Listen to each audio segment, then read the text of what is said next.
अब हमारा question number 5 आता है, प्राकृतिक उर्वरक। ध्यान देना, प्राकृतिक उर्वरक आप किसे मानेंगे?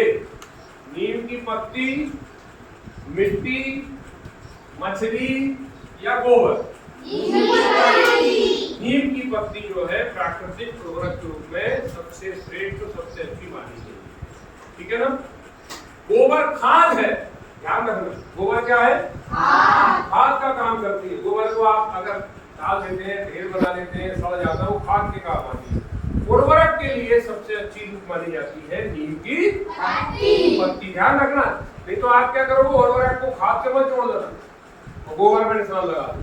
अगर वो पूछेगा प्राकृतिक खाद क्या है, तो काय पे निशान लगाएंगे? गोबर पे। और उर्वरक की बात करेगा तो काय पे लगाएंगे? नीम की पत्ती। ध्यान रखना। अगला है, महानगरों में नगर प्रशासन चलाने वाली संस्था होती है। महानगरों में, प्रश्न ध्यान देना, महानगरों में, ये महानगरों में, महानगर कौन से? सागर,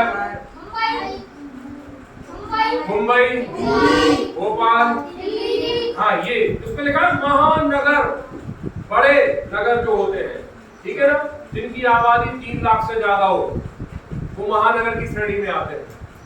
ठीक, जिनकी आबादी 1 लाख से ज्यादा होती है वो नगर की श्रेणी में आते हैं। जिनकी आबादी 10,000 से ज्यादा होती है वो काय में आएंगे? नगर परिषद की श्रेणी में आते हैं। और जिनकी जनसंख्या 4,000 से ज्यादा होती है वो पंचायत की श्रेणी में चले जाते हैं। क्लियर है? ये 4 स्थानीय प्रशासन की श्रेणी में चले जाएंगे। तो यहाँ पूछ रहा महानगर, तो महानगर जो प्रशासन चलाने वाली संस्था होती है वो कौन सी होगी? नगर पालिका, नगर परिषद, नगर निगम या ग्राम पंचायत? क्या होगी? नगर निगम। ग्राम पंचायत कहाँ चलेगी? गांव में। जैसे सरावली की ग्राम पंचायत है तो सरावली में 4,000 की जनसंख्या को जोड़ने के लिए 4, 5, 6 गांव मिलाए, हो गई जनसंख्या 4,000 के करीब ग्राम पंचायत। क्लियर है ना? जैसे कुरवाई है, ये नगर परिषद है, वहां की जनसंख्या 10,000 से ज्यादा है, ठीक, वो क्या हो गई? नगर परिषद। नगर परिषद का प्रशासन चलता है स्थानीय स्तर पर। विदिशा नगर पालिका है, क्योंकि वहां की जनसंख्या 1 लाख से ज्यादा है, इसलिए वहां नगर पालिका है। और भोपाल 3 लाख से ज्यादा होने के कारण क्या है वहां? नगर निगम। क्या है वो? नगर निगम है, वो महानगर की श्रेणी में आता है। क्लियर है ना? तो चारों हमें पता होना चाहिए। ये नहीं है कि अगर मान लीजिए नगर की बात कर देता या शहर की बात करता जिसकी जनसंख्या 1 लाख से ज्यादा, तो विदिशा में जाते हो, विदिशा आ जाता नगर पालिका। ध्यान रखना। अगला है, ग्राम पंचायत के प्रधान सदस्य जो होते हैं वो कौन होते हैं? तो आप जानते ही होंगे क्योंकि अपन गांव पंचायत में रहते हैं। इसमें दिया उन्होंने सचिव पंच, अध्यक्ष पंच, सरपंच और पंच, और नेता और पंच। सरपंच और पंच, ये सरपंच और पंच की श्रेणी में आ जाते हैं।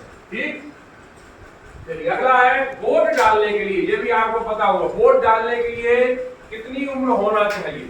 18। इसमें 18 वर्ष आपके लिए कंपलसरी है। जब तक आप 18 वर्ष के नहीं होते हैं तब तक आप वोट डाल नहीं सकते हैं। क्लियर है?